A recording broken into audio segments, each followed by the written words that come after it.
Parlons de la gamme des fers Callaway cette année.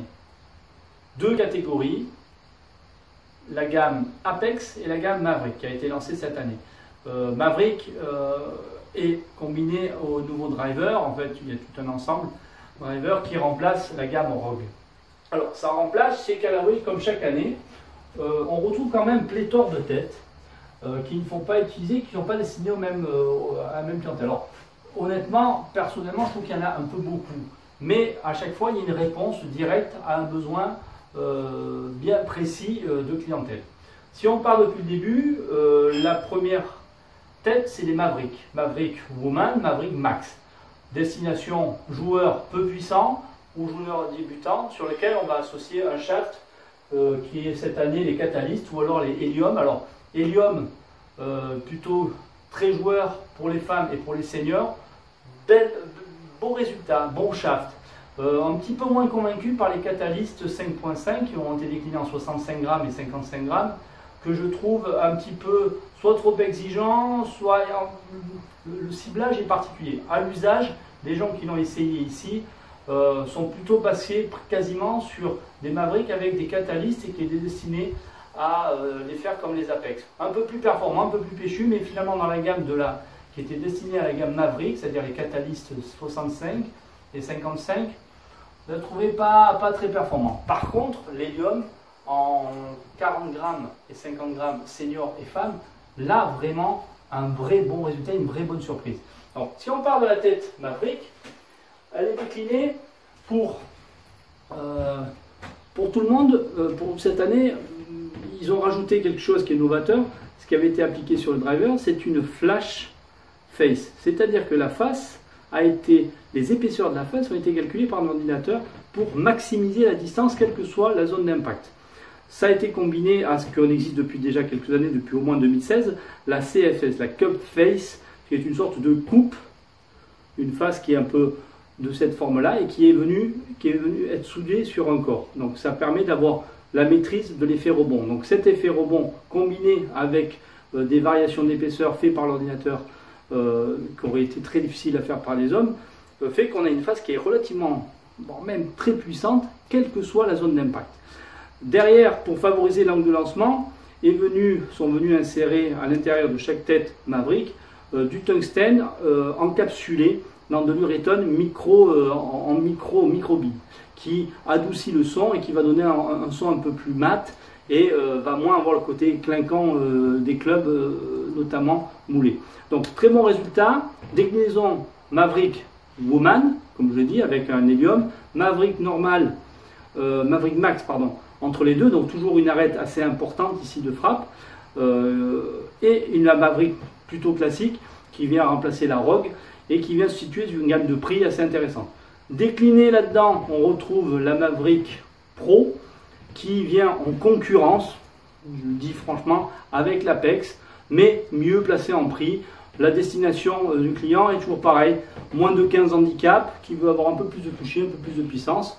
Là, ça a été décliné avec un shaft KBS 90 régular au stiff, un peu lourd, un peu tenu, pas mal. C'est pas exceptionnel comme shaft, mais certains vont trouver leur compte parce qu'on retrouve du poids, de la tenue et pas mal de peps quand même.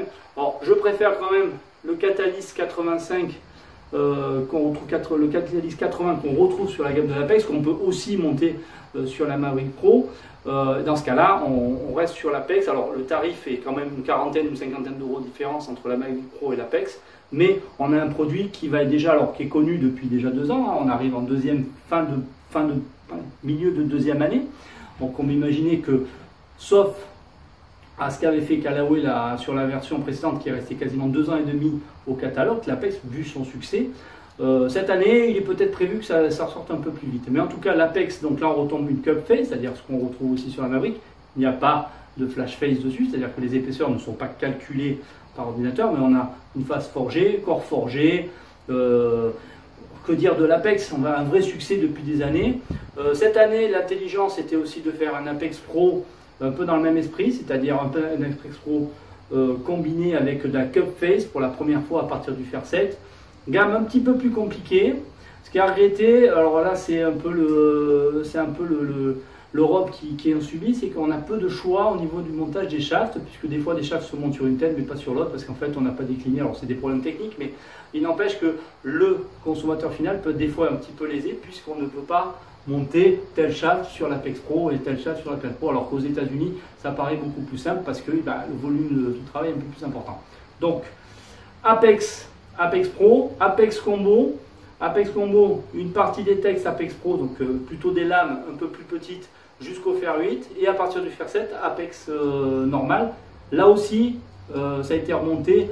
Les bons joueurs ont regretté que finalement ce switch entre l'Apex Pro et l'Apex normal ne se fasse pas au niveau du fer 7, parce que on aurait bien aimé avoir un fer 7 un petit peu avec une lame un peu plus péchue. Et là, on tombe tout de suite dans le confort du fer 7 de l'Apex. Alors tant mieux, hein, c'est puissant, ça envoie. Mais voilà, pour des joueurs qui commencent à être un peu bas handicap, au lieu de se faire un combo un petit peu confort, finalement ils basculaient vite sur l'Apex Pro qui demandait un peu plus exigeante. Voilà, ou sinon, dans la continuité, mais on ne peut pas les essayer ici encore, l'année prochaine on pourra apparemment, l'Apex MB, la lame utilisée par les pros sur le tour, et un utility, mais en fait qui vient là, on est quand même sur des joueurs vraiment très pointus, très bon toucher. On connaît le forgé, hein, on le retrouve chez Mizuno, on le retrouve chez Titleist. Les faces forgées, alors c'est un peu pareil, hein, une lame d'acier, c'est une lame d'acier. Ce qui va faire la différence de contact et la différence de sensation, ça va être la qualité des matériaux utilisés, notamment de la qualité de forge, comment la matière a été comprimée, travaillée, recuite pour enlever les tensions dans le corps. Mais en fait, ça reste un morceau d'acier et vraiment, c'est la technologie. C'est pour ça que Mizuno, on aura l'occasion d'en parler, a toujours été plutôt dans les tops, ou Miura, enfin des marques un peu plus exotiques, en tout cas qui sont un peu moins connues en France, mais qui font des produits vraiment, ce sont des bijoux, c'est de l'orfèvre. Mais on est sur des produits un peu plus compliqués à jouer. Voilà, on passera sur d'autres marques après. Rappelez-vous, Maverick, Apex, très bon produit. Maverick décliné, alors avec le choix, hein, que ce soit Woman ou Senior ou un peu plus péchu, voire plus sur Apex Pro, donc c'est déjà 4 têtes, plus un Apex. Et sorti de la gamme, rappelez-vous-en, le Big Bertha est sorti cette année, le Big Bertha CF18 est arrêté. Jusqu'à quand, on ne sait pas trop.